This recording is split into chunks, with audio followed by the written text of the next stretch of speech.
بسم اللہ الرحمن الرحیم حسبي ربي جل الله ما في قلبي غير الله نور محمد صلى الله لا إله إلا الله حسبي ربي جل الله ما في قلبي. اعوذ باللہ من الشیطان الرجیم بسم اللہ الرحمن الرحیم الحمد للہ رب العالمین وصلی اللہ علی محمد وآلہ الطیبین الطاہرین المعصومین واللعنۃ الدائمۃ علی اعدائہم اجمعین اما بعد فقد قال اللہ تبارک و تعالی فی کلام المجید وفرقان الحمید وقول الحق بسم اللہ الرحمن الرحیم ان ھذا القرآن یہدی للتی ہی اقوام، بے شک یہ قرآن ہدایت کرتا ہے سے راستے کی طرف جو سب سے پائیدار اور سب سے محکم راستہ ہے۔ تفسیر قرآن کے سلسلے میں سورہ رعد کی آیت نمبر 7 ہم پہنچے ہیں۔ اعوذ باللہ من الشیطان الرجیم وَيَقُولُ الَّذِينَ كَفَرُوا لَوْلَا أُنزِلَ عَلَيْهِ آيَةٌ مِّن رَّبِّهِ انما انت منذر ولکل قوم ہاد۔ فرمایا کہ وہ لوگ جنہوں نے کفر اختیار کیے، جو کافر ہوئے، وہ کہتے ہیں لولا انزل علیہ آیۃ، کہ اس پر کوئی آیت کیوں نازل نہیں ہوتی، یعنی مراد معجزہ، یعنی کوئی نشانی یا کوئی معجزہ کیوں نازل نہیں ہوتا اس کے رب کی طرف سے۔ فرمایا کہ انما انت منذر، تو فقط منذر ہے، تو فقط ڈرانے والا ہے، وَلِكُلِّ قَوْمٍ ہاد، اور ہر قوم کے لیے ایک ہادی ہے اور رہنما ہے۔ یہاں پہ یہ بیان فرمایا کہ کافر جو ہیں وہ بہانے مانگتے تھے رسول خدا صلی اللہ علیہ وآلہ وسلم کی رسالت کے حوالے سے۔ جب باقی شرائط دیکھی انہوں نے کہ پوری ہیں، تو پھر وہ بہانے مختلف بہانوں سے رسول کی رسالت کا انکار کرنے کی کوشش کرتے تھے۔ تو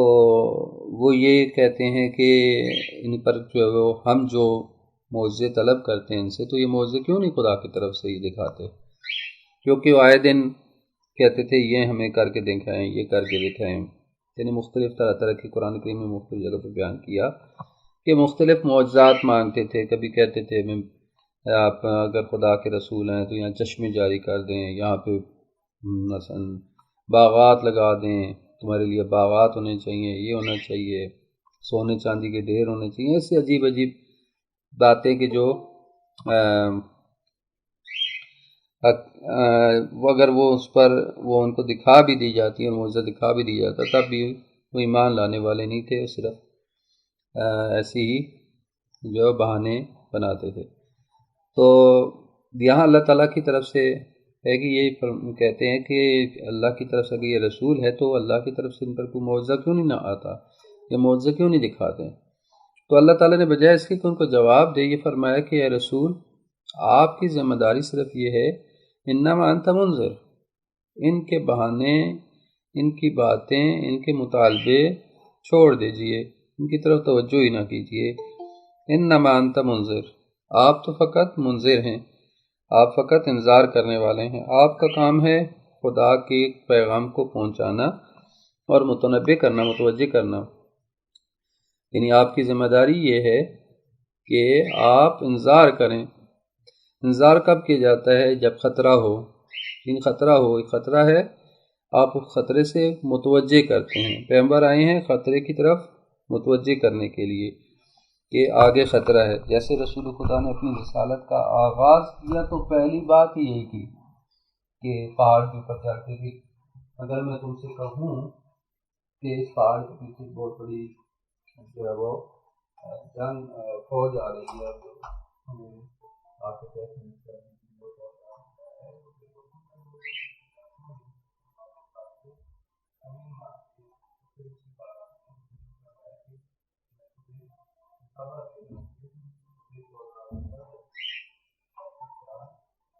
کے بارے میں، اس کی آخرت کے بارے میں تمہیں خبر دیتا ہوں. تو وہ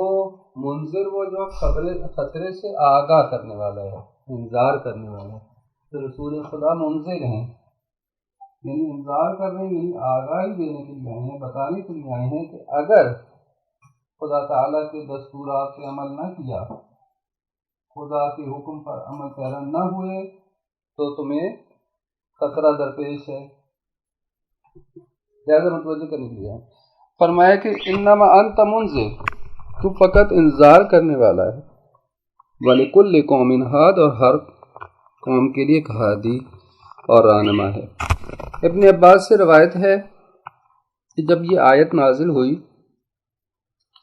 تو رسول خدا نے اپنے سینے پہ ہاتھ رکھتے ہوئے فرمایا کہ انما انا منذر، کہ بے شک میں منذر ہوں، میں انذار کرنے والا ہوں. وَلِكُلِّ قَوْمٍ ہاد، اور ہر قوم کے لیے ہادی ہوتا ہے. اور پھر آپ نے اپنا دست مبارک علی علیہ السلام کے دوش آپ کے کندھوں پر رکھا اور فرمایا اے علی آپ میرے بعد اس قوم کے لیے ہادی اور رہنما ہیں. انت الہادی یا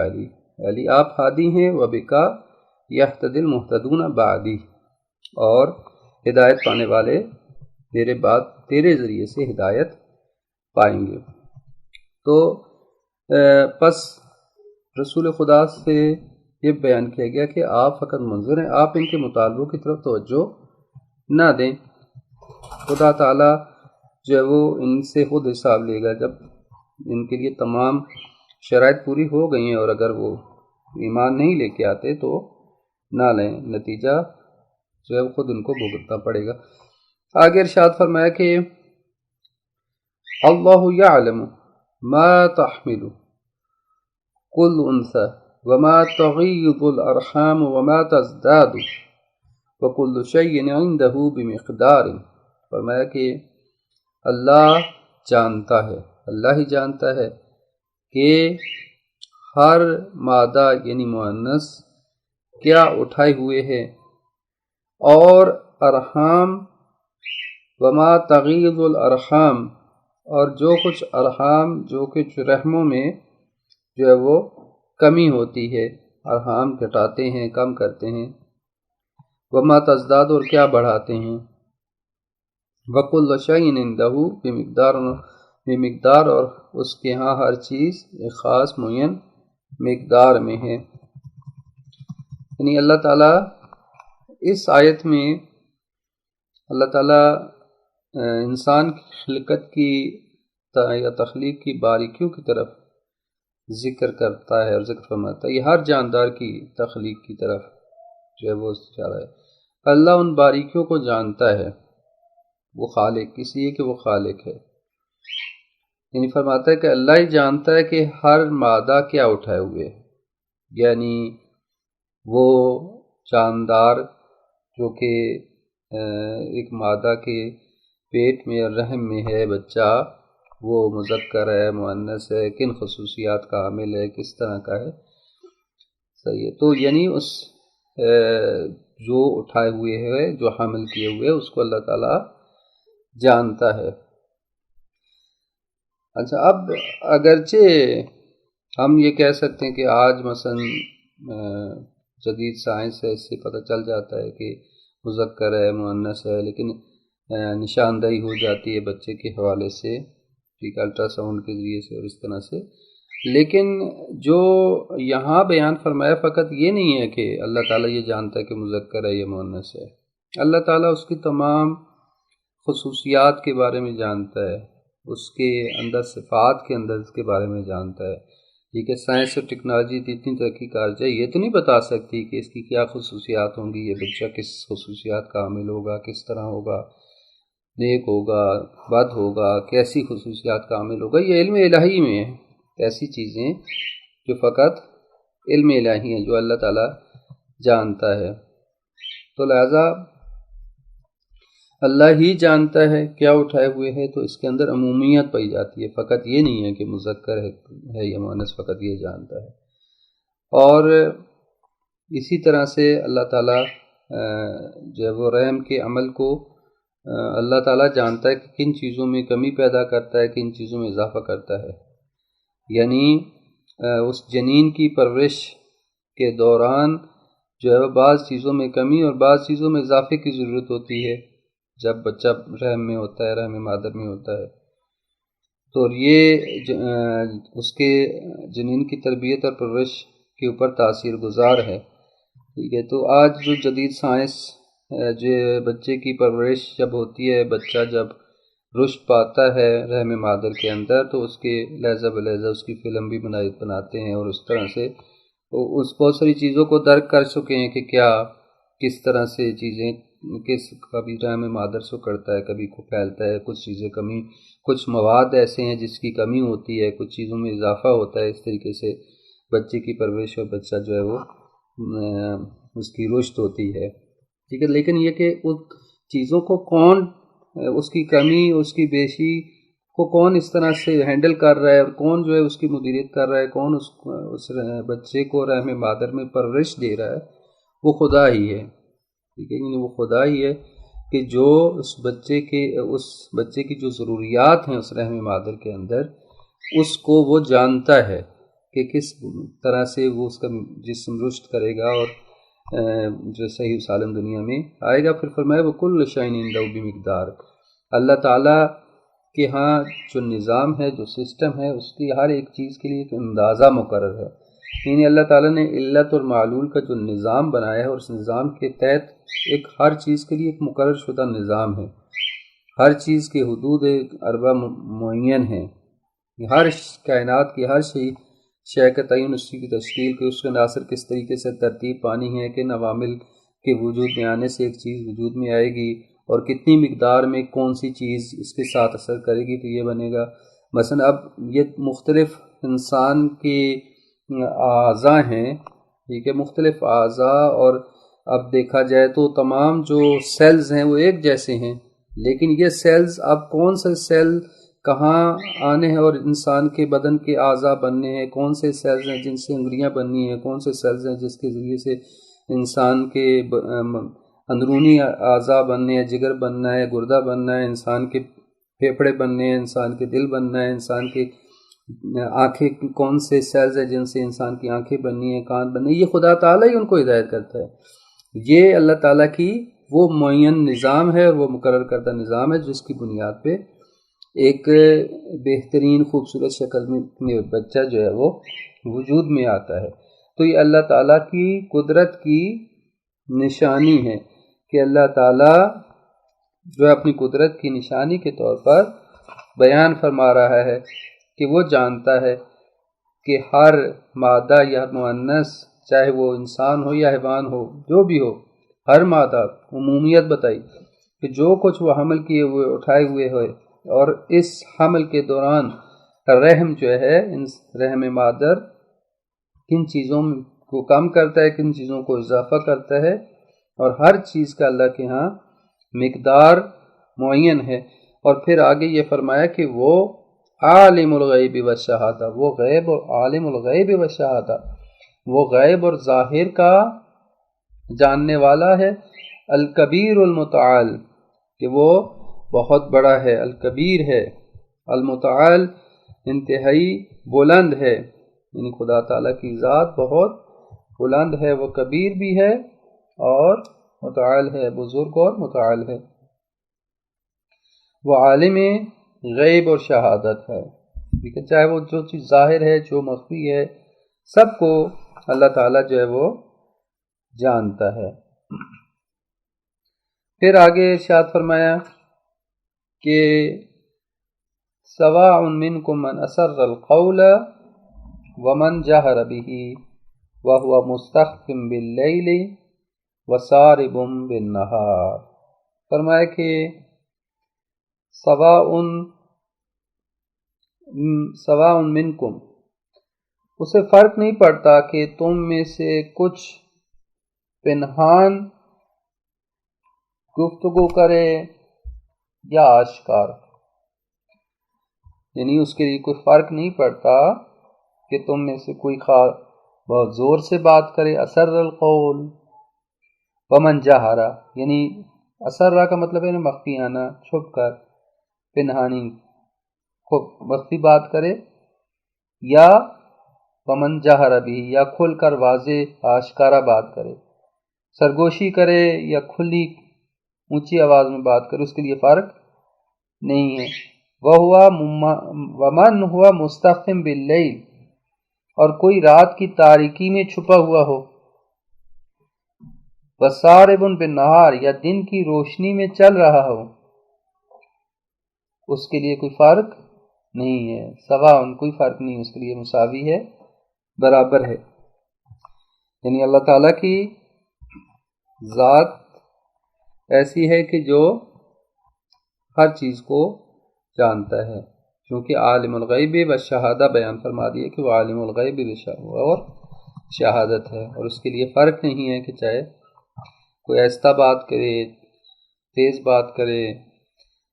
رات کی تاریکی میں چھپا ہوا ہو، دن کو آشکار واضح طور پر چل رہا ہو،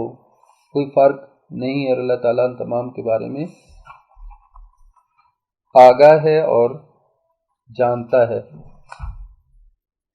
یعنی انسان کو متوجہ کیا جا رہا ہے کہ اللہ تعالیٰ آگاہ ہے۔ جب انسان اس چیز کے اوپر ایمان لے آئے اور اس چیز کو ایمان رکھ لے کہ خدا تعالیٰ غیب اور شہود اس کے لیے برابر ہے، خدا کے لیے ظاہر اور غائب دونوں مساوی ہیں، خدا ہر وقت، ہر لمحے، ہر چیز کے بارے میں آگاہ ہے، تو انسان جو ہے وہ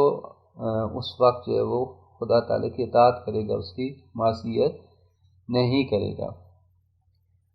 تو جیسے کہ فرمان ہے امام جعفر صادق کی روایت میں ہے کہ ایک شخص نے امام صادق علیہ السلام سے سوال کیا کہ آپ کی زندگی کا پروگرام کیا ہے؟ تو آپ نے چند امور بیان فرمانے کے بعد فرمایا، علمت ان اللہ مطلع علی فاستحییت، فرمایا کہ میرا ایک پروگرام یہ ہے، یا میں اپنی زندگی کے بارے میں ایک چیز یہ رائے رکھتا ہوں کہ میں نے جان لیا ہے کہ خدا میرے تمام کاموں سے آگاہ ہے۔ علمت ان اللہ مطلع علی، تمام کاموں سے آگاہ ہے اور ان کے بارے میں خوب باخبر ہے، تو لہٰذا میں اس کی نافرمانی سے حیا کرتا ہوں۔ فاستحییت، یہ انسان اگر اپنا ایمان پختہ کر لے تو انسان کی زندگی کے اندر بہت ساری تبدیلی آ جاتی ہے، لہٰذا وہ بولتے ہوئے، بات کرتے ہوئے، کلام کرتے ہوئے، کوئی کام کرتے ہوئے پہلے اس چیز کی طرف توجہ کرے گا کہ میں جو کچھ کر رہا ہوں وہ خدا تعالیٰ کے حضور میں، خدا کے محضر میں، خدا تعالیٰ جانتا ہے، خدا تعالیٰ عالم ہے اور خدا تعالیٰ دیکھ رہا ہے۔ جیسے کہ بزرگان کا قول امام خمینی کا فرمان ہے کہ ان جہان معذر خدا سو در معذر خدا معصیت نہیں سنی، یہ پورا کا پورا جہان خدا کے محضر میں اور خدا کے حضور میں، یعنی خدا کے سامنے ہیں، ہر لمحے، ہر وقت، چاہے رات ہو، چاہے دن ہو، چاہے تاریکی ہو، جہاں پہ ہوں، کہ 7 پردوں 7 تہوں کے اندر ہوں، سب کچھ خدا کے حضور میں ہے، اور خدا کے حضور میں انسان معصیت نہیں کر سکتا۔ تو یہ جو ہے وہ انسان کو متوجہ کرنے کے لیے کہ انسان جو ہے وہ اس چیز کی طرف متوجہ ہو جائے۔ ایک جو ہے وہ تاریخ کی روشنی میں، تاریخ کے اسلام میں ایک واقعہ نقل کیا گیا ہے کہ ایک باپ اور بیٹا جو ہے باغ میں پہنچے، باپ جو ہے باغ کے مالک کی اجازت کے بغیر پھل توڑنے کے لیے درخت پر چڑھ گیا،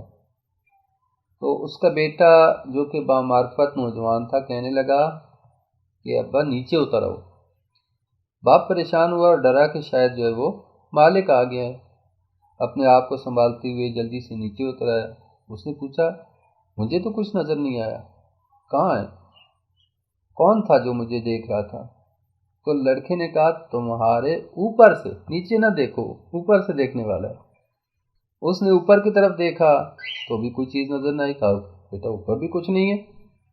تو بیٹے نے کہا والد صاحب میری مراد خدا ہے جو ہم سب سے مافوق ہے، ہم سب پر محیط ہے. کیسے ممکن ہے کہ انسان کے دیکھنے سے تو تمہیں خوف آتا ہو لیکن خدا جو تمہیں ہر حالت میں دیکھ رہا ہے اس سے تجھے کوئی خوف نہ آتا ہو؟ یہ کیسا ایمان ہے؟ تو یعنی واقعاً انسان جو ہے وہ اگر ایمان پیدا کر لے، یا وہ نوجوان تھا لیکن اس نوجوان کو یہ چیز باور ہو گئی، یہ یقین ہو گیا کہ خدا تعالیٰ ہر وقت ہے. اگر آج ہم اپنے بچوں اور اپنے نوجوانوں کو اس چیز کو یقین دلائیں، یہ باور دلائیں کہ خدا تعالیٰ سے کوئی چیز مخفی نہیں ہے، کچھ پنہان نہیں ہے، جب یہ چیز انسان کے ذہن میں، انسان کے دماغ میں، انسان کے دل میں جاگزین ہو جائے گی تو انسان جو ہے وہ بہت سارے گناہوں سے بچ جاتا ہے. پھر یہ ارشاد فرمایا کہ لہو معقبات من بین یدیہ ومن خلفہ یحفظونہ من امر اللہ. پھر فرمایا کہ اس کے انسان کے لیے اس نے کچھ معمورین ہیں کہ جو پے در پے سامنے سے اور اس کے پیچھے سے اسے غیر حتمی حوادث سے محفوظ رکھتے ہیں. لہو معقبات یعنی اس کے بدلنے والے ہیں یا اس کے کچھ معمورین ہیں. خدا تعالیٰ کی طرف سے کچھ اللہ نے کچھ فرشتے مقرر کر رکھے ہیں کہ جو انسان کے لیے اللہ نے مخصوص کیے ہیں. من بین یدیہ جو اس کے کچھ سامنے ہوتے ہیں، وہ من خلفی اور جو کچھ اس کے پیچھے ہوتے ہیں، یحفظونہ اس کو محفوظ رکھتے ہیں، اس کو من امر اللہ اللہ کے امر سے مراد یعنی کہ غیر حتمی حوادث سے محفوظ رکھتے ہیں.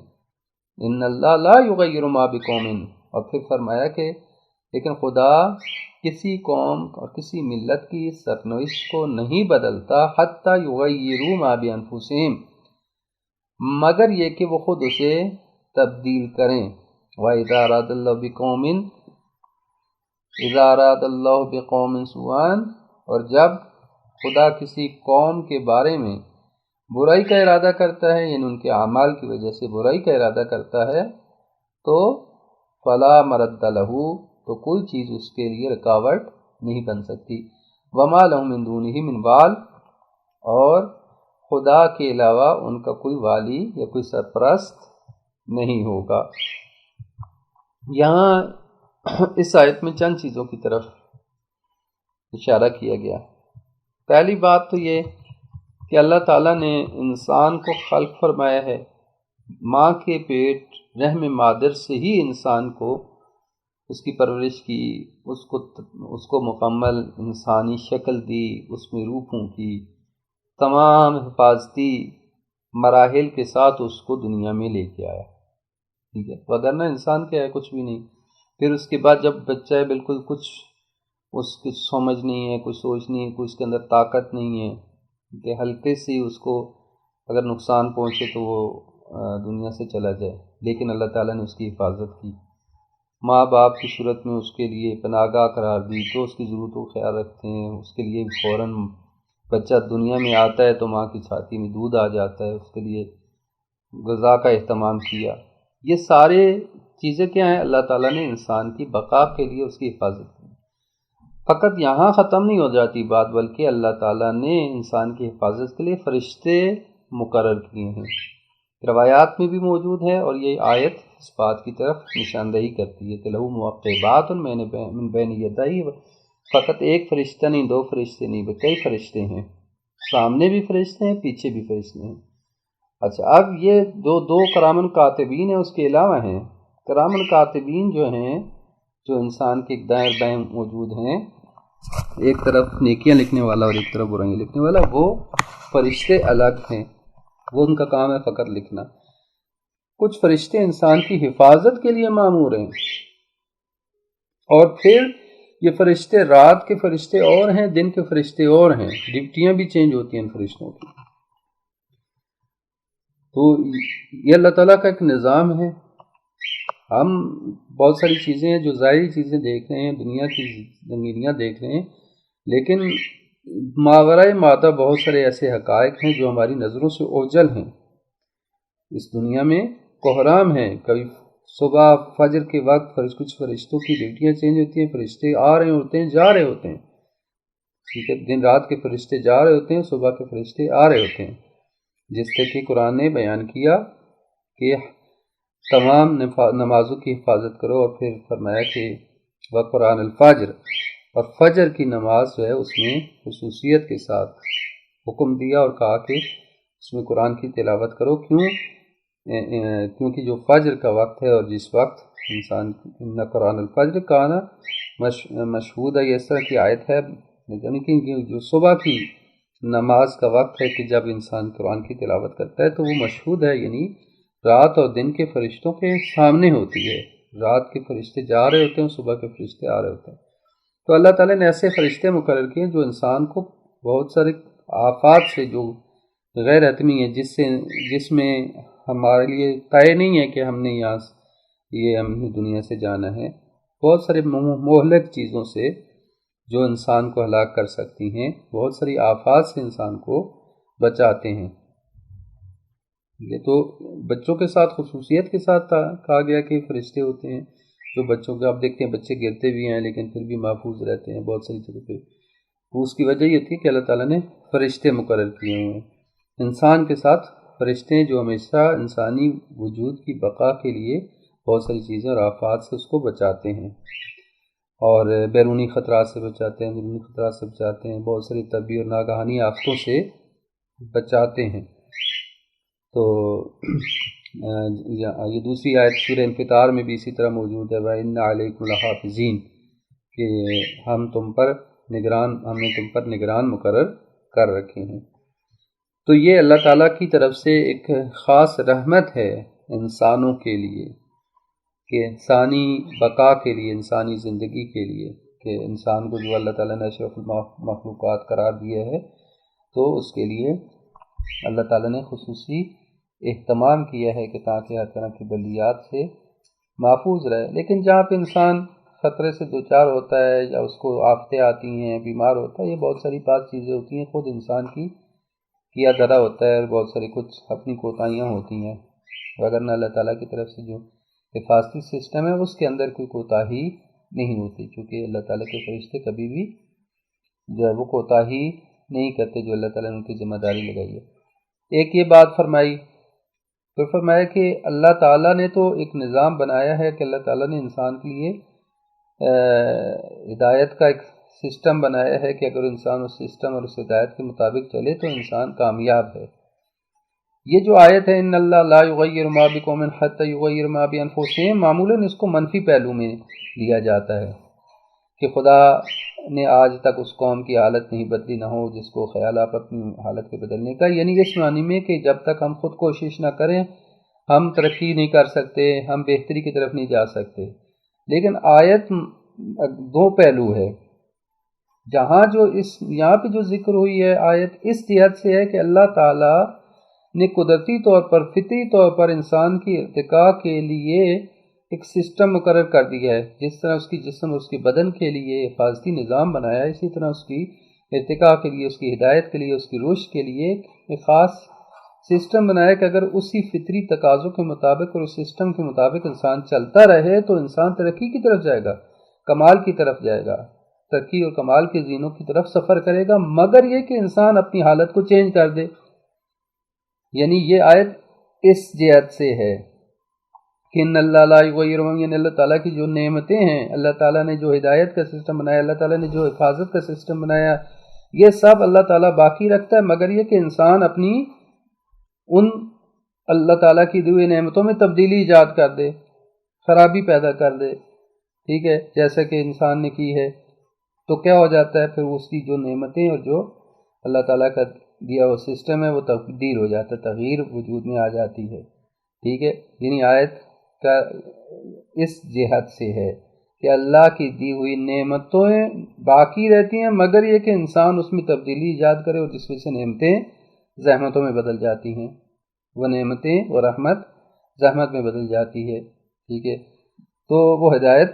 کی بجائے گمراہی میں تبدیل ہو جاتی ہے۔ یہ خود انسان کا کیا دھرا ہوتا ہے، ٹھیک ہے۔ لیکن دوسری جہات سے بھی اس سے استفادہ کیا جاتا ہے، جیسے کہ معمولاً کیا جاتا ہے کہ انسان اگر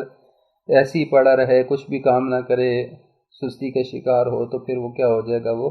کاہلی کا شکار ہو، تو انسان جو ہے وہ ترقی نہیں کر سکتا۔ ترقی قومیں وہی کرتی ہیں کہ جو اپنی حالت کو تبدیل کرنے کی کوشش کرتی ہیں، بہتری کی طرف لیتی ہیں۔ تو اوورآل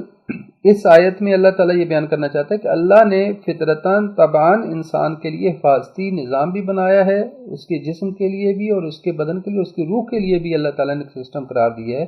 کہ اللہ تعالیٰ کے اس حفاظتی اور اس کے ہدایتی نظام کے تحت اگر انسان چلے تو انسان ترقی کی طرف جائے گا، مگر یہ کہ انسان اپنے اس اللہ تعالیٰ کی رحمت اور اللہ تعالیٰ کی جو سسٹم ہے اس کے اندر تبدیلی ایجاد کرتا ہے تو پھر وہ تباہی کی طرف جاتا ہے۔ اور اسی لیے آگے فرمایا وَإِذَا أَرَادَ اللَّهُ بِقَوْمٍ سُوءًا، جب اللہ تعالیٰ کسی قوم سے برائی کا ارادہ کرے۔ کب برائی کا ارادہ کرتا ہے؟ جب وہ خود اللہ کے دیے ہوئے ہدایتی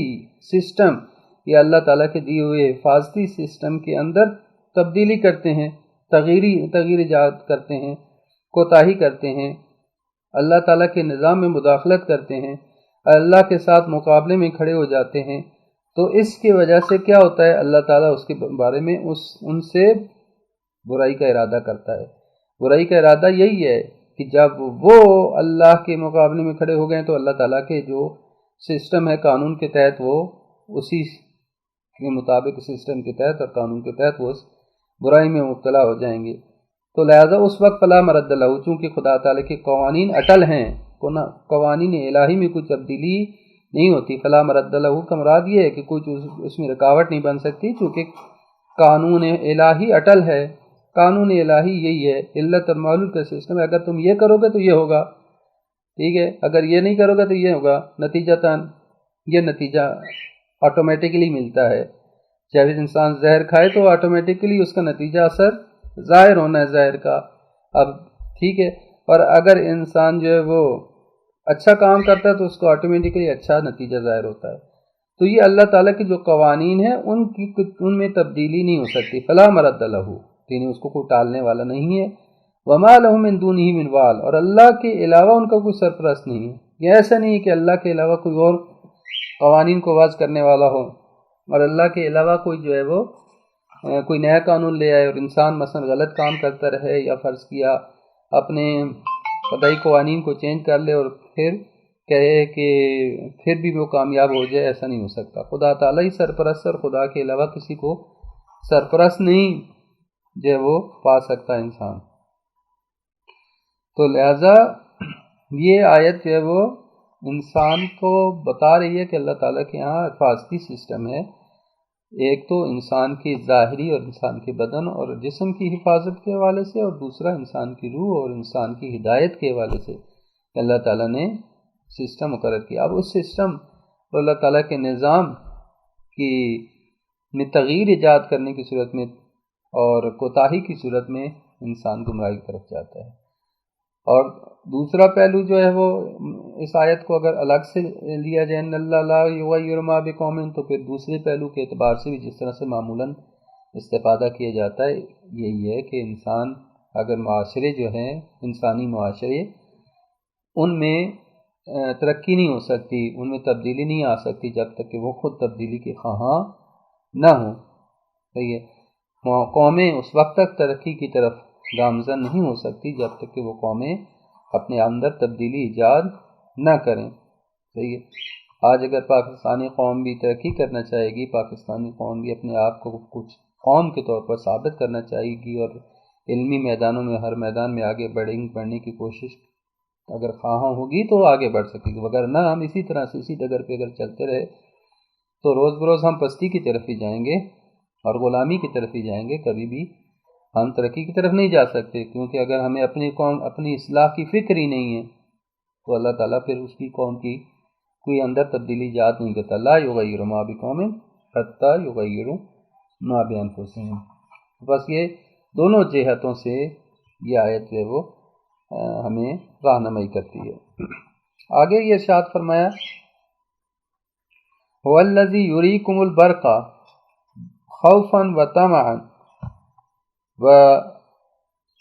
وینشئ السحاب الثقال فرمایا اور وہی ہے جو تمہیں بجلی دکھاتا ہے خوف کا بھی باعث ہے اور امید کا بھی، نیز وہ بوجھل بادل پیدا کرتا ہے۔ پھر اگلی آیت بھی اسی سے مربوط ہے، وَيُسَبِّحُ الرَّعْدَ بِحَمْدِهِ،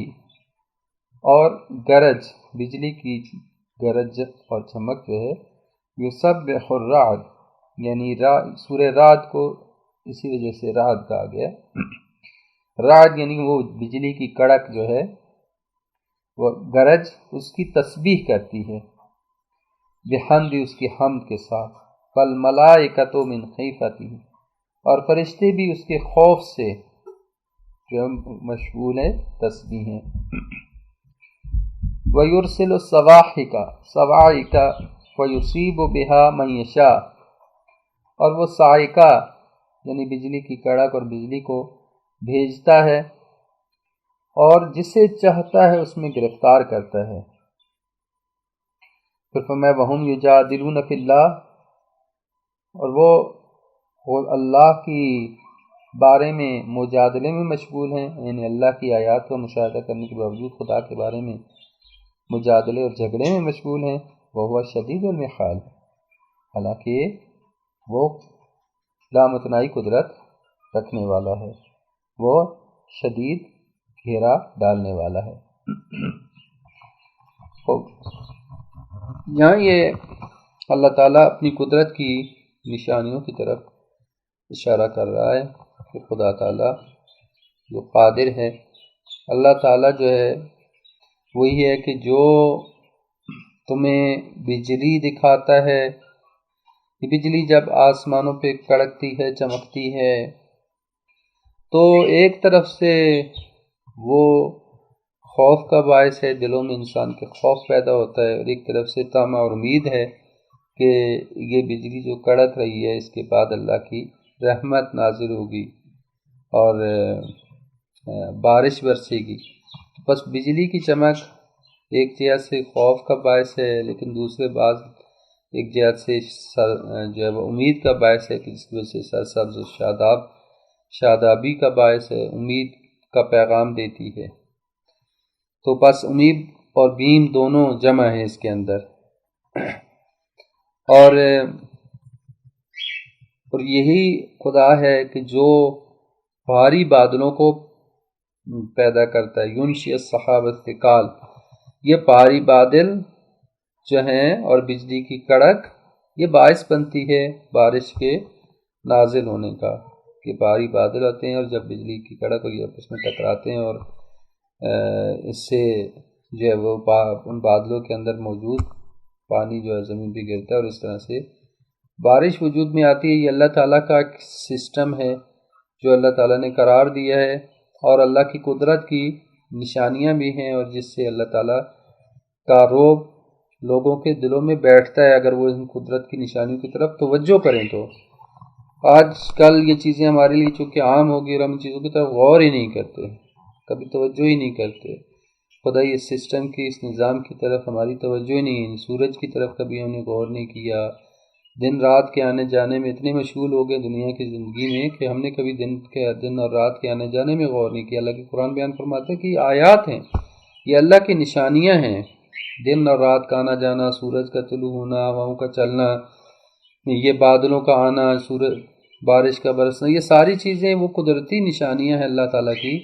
کہ جن میں انسان غور کرے تو اللہ تعالیٰ کی قدرت اور اللہ تعالیٰ کی وجود کا احساس ہوتا ہے کہ اس کائنات کا نظام کو چلا رہا ہے، کوئی رب ہے جو رب اس کائنات کی تدبیر کر رہا ہے۔ یہ موسم خود ہی نہیں بدل رہے، یہ رات اور دن مسلسل خود ہی نہیں گردش کر رہے، یہ سورج کا طلوع اور غروب ہونا ایسے ہی نہیں ہے، کسی چلانے والے کے بغیر نہیں ہے، یہ اللہ تعالیٰ کی نشانیاں۔ تو بس یہ بجلی کی کڑک،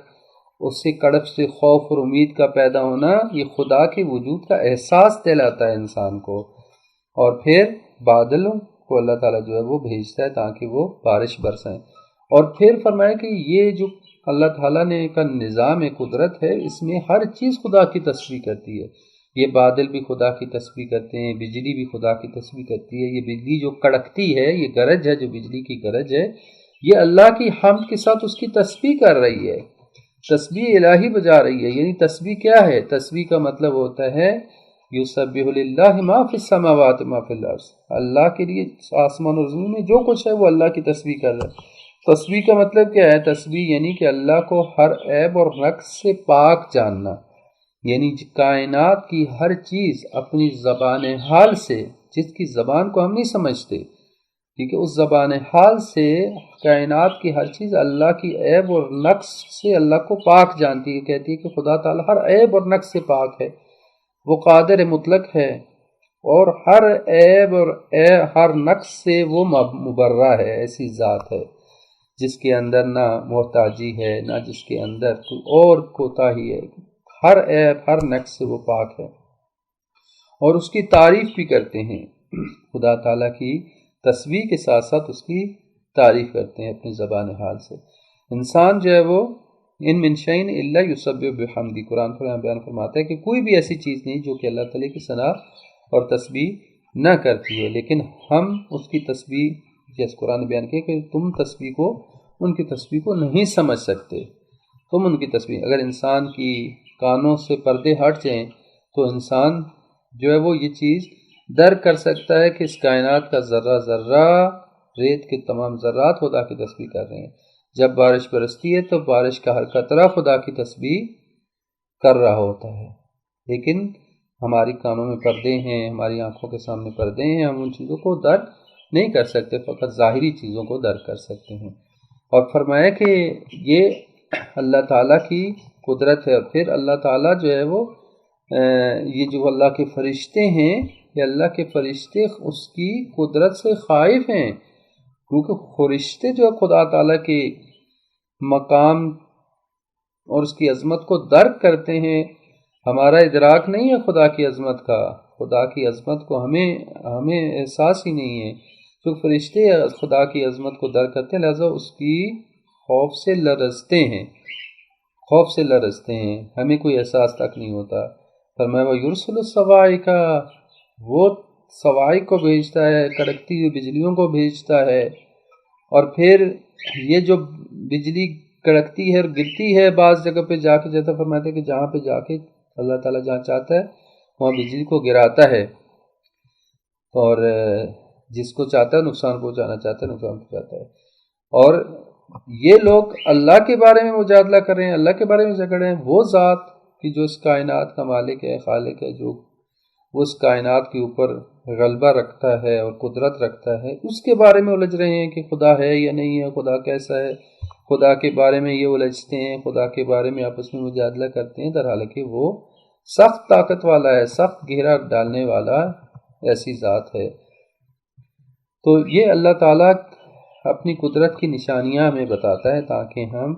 اس کی طرف متوجہ ہوں اور اس کے وجود کو درک کریں، احساس کریں اپنے اندر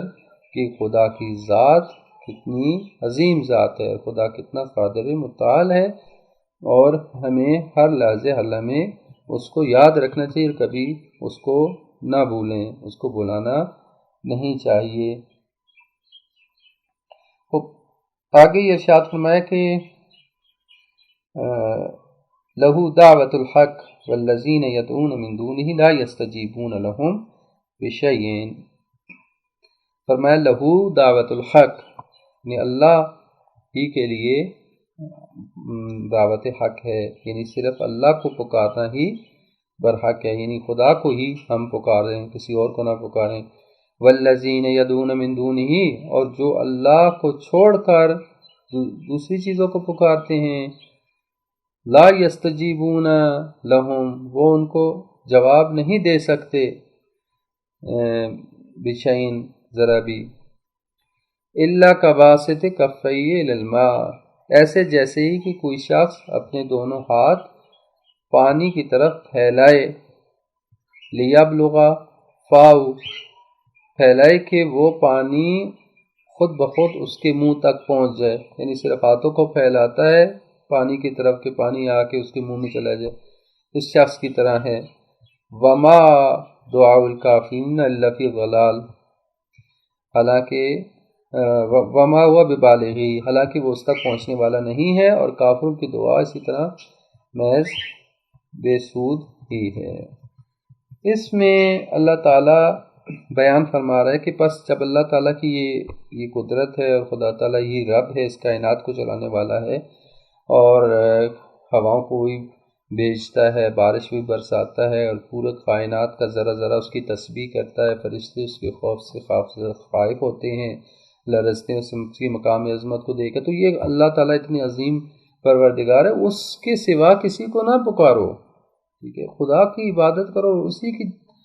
کو پکارو، اسی سے حاجات طلب کرو، ٹھیک ہے، یعنی اللہ غیر اللہ کو نہ پکارو، کیونکہ جب خدا ہی قادر مطلق ہے اور خدا تعالیٰ ہر چیز کے اوپر قدرت رکھتا ہے، ٹھیک ہے، تو خدا تعالیٰ کو ہی پکارو۔ فرمایا کہ جو اللہ کے غیر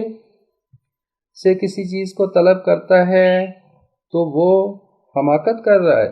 وہ اللہ کے غیر سے کسی چیز کو طلب کرتا ہے تو جیسا کہ ایک پیاسا شخص جو ہے وہ بے شعور پانی سے یہ توقع رکھے کہ بس خود اس کی پیاس کو بجھا دے۔ مثلا اس مثال یہاں پہ دی گئی ہے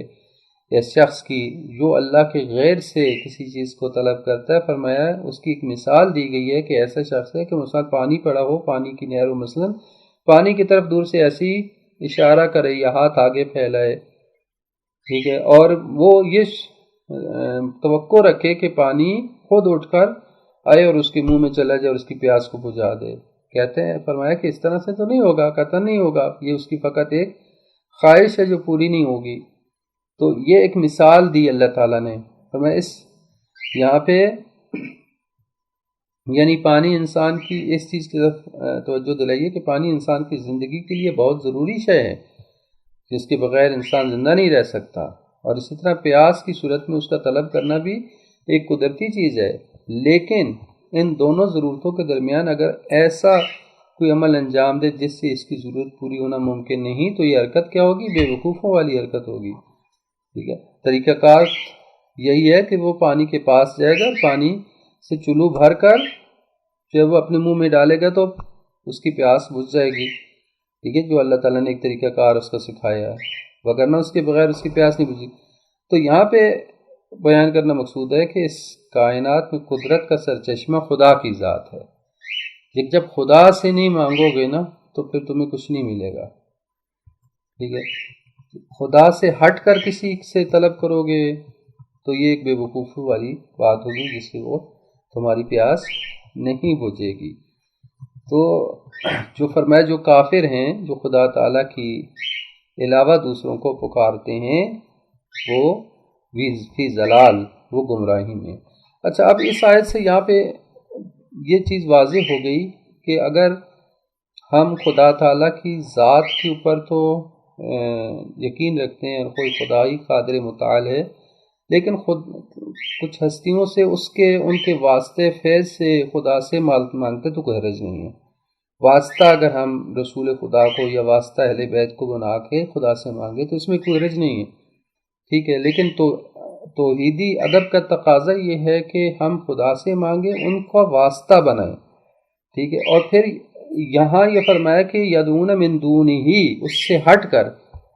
یعنی خدا سے ہٹ کر اگر ہم مانگیں، یعنی ڈائریکٹ مستقل ہم سمجھے کسی کو خدا کے مقابلے میں، جیسے کہ آخر میں فرمایا وما دعاء الکافرین فی ضلال، کے کافر جو ہیں جو اللہ کے منکر ہیں اور بتوں سے ان کی امیدیں ہیں، تو یہ تو کافروں والا حساب ہے، ٹھیک ہے، تو یہ درست نہیں ہوگا، یہ قطعاً درست نہیں، اور یہ کفر اور یہ شرک ہے کہ خدا کے سے ہٹ کر کسی سے مانگنے، نہیں خدا کے سامنے کسی کو مستقل سمجھتے ہوئے اس سے مانگنا، یہ درست نہیں ہوگا، ٹھیک ہے۔ لیکن اب بعض دفعہ اب ہم یہ کہتے ہیں کہ یہ شبہ پیدا ہوتا ہے کہ پھر اگر ہم ائمہ معصومین سے کوئی مدد مانگتے ہیں، مثلا یا علی مدد کہتے ہیں وہ، تو یہ شرک نہیں ہے، کیونکہ خدا سے ہٹ کے نہیں ہے، من دون ہی نہیں ہے، شرک نہیں ہے۔ لیکن اگر ہم ائمہ معصومین سے کوئی چیز مطالبہ کرتے ہیں کہ علی میری یہ حاجت پوری کر دیں یا علی مجھے اولاد دے دیں، تو یہ ادب توحیدی کے خلاف ہے، شرک نہیں ہے، لیکن توحیدی ادب جو ہے جو ہمیں ائمہ نے سکھایا ہے، جو ہمیں دعاؤں میں سکھایا گیا، وہ یہ ہے کہ ہم ان کے واسطے سے مانگیں، ٹھیک ہے، طریقہ کار یہ ہے خدا سے مانگیں ان کے واسطے سے، یعنی ہمیں کوئی ایسا کام بھی نہیں کرنا چاہیے جس میں شرک کا شائبہ بھی آ جائے۔ اگرچہ آئمہ کو ہم چونکہ اللہ کا نمائندہ سمجھتے ہیں، اور اگر ہم ان سے مانگے تو شرک نہیں ہے، کیونکہ من دون اللہ نہیں ہے، کیونکہ وہ خدا سے جدا نہیں ہیں، خدا ہی کے نمائندے ہیں، خدا ہی قدرت سے ہی وہ کرتے ہیں، کچھ کرتے ہیں۔ لیکن تو ادب توحیدی کا تقاضا یہ ہے کہ ہم ان سے ڈائریکٹ نہ مانگیں۔ ادب توحیدی کا تقاضا یہی ہے کہ ہم جو ہے وہ ایسا کوئی کام نہ کریں جس میں شرک کا شائبہ تک آ جائے، یعنی شرک کی ملاوٹ تک آ جائے، ایسا نہ ہو۔ جیسا ہمارا معاشرہ بہت سارا ممبروں سے باقاعدہ صراحت کے ساتھ شرک بولا جاتا ہے، ٹھیک ہے، یعنی ائمہ کو خدا کے مقابلے میں لے آئے ہیں، حتیٰ بعض جگہ پہ خدا سے بڑھ کر، اور خدا کی مجبوری کہتے ہیں کہ خدا کی بغیر، ان کے بغیر خدا کا چارہ ہی نہیں ہے، خدا کی مجبوری بنا دیتے ہیں معصومین کو کی فضائل بیان کرتے کرتے۔ تو یہ درست نہیں ہے، یہ توحید کے برخلاف ہو جائے گا، اور یہ شرک کے واضح ترین مصادیق میں سے ہو جائے گا، ٹھیک ہے۔ تو لہٰذا ہم ایسی چیز کی طرف نہ جائیں کہ جہاں شرک کی طرف قدم بڑھتا ہو، ٹھیک ہے۔ لہٰذا آتا یا علی مدد کہنا یا ائمہ سے ڈائریکٹ مانگنا شرک نہیں ہے، لیکن شرک کی طرف ممکن ہے کہ اگلے مرحلے میں شرک کی طرف ہم بڑھ جائیں، تو ہم جو اس طریقے کے اوپر کیوں نہ چلیں کہ جو ہمیں ائمہ نے بتایا ہے۔ ائمہ نے جو ہمیں دعائیں بتائی ہیں، دعائے توسل ہے، دیگر چیزیں ہیں، وہ طریقہ کار جو ہمیں سکھایا وہ یہ ہے کہ ہمارے واسطے سے خدا سے مانگو، ہمارے واسطہ یا ہمارا واسطہ دے کر خدا سے مانگو تو تمہاری دعائیں قبول ہوں گی، مانگو خدا سے۔ تو لہٰذا یہ طریقہ کار ہمیں درست طریقہ اپنانا چاہیے تاکہ ہم اس توحید کے جو مرحلہ ہے اس میں باقی رہیں، اور کہیں خدا نخواستہ ہم شرک کی طرف نہ چلے جائیں، کیونکہ بہت باریک لائن ہے شرک اور توحید کے درمیان۔ جیسے بعض روایات میں بیان کیا گیا ہے کہ تاریک رات میں اگر ایک چونٹی کالے پتھر پر چلے تو اس کے پاؤں کے نشانات جو ہیں، وہ نشانات اس تاریک رات میں کالے پتھر پر اگر چونٹی چلے تو وہ نشانات جس طرح ظاہر نہیں ہوتے، اس طرح سے شرک انسان کی زندگی میں وارد ہو جاتا ہے اور انسان کو احساس تک نہیں ہوتا۔ تو لہٰذا احتیاط یہی کرنی چاہیے ہمیشہ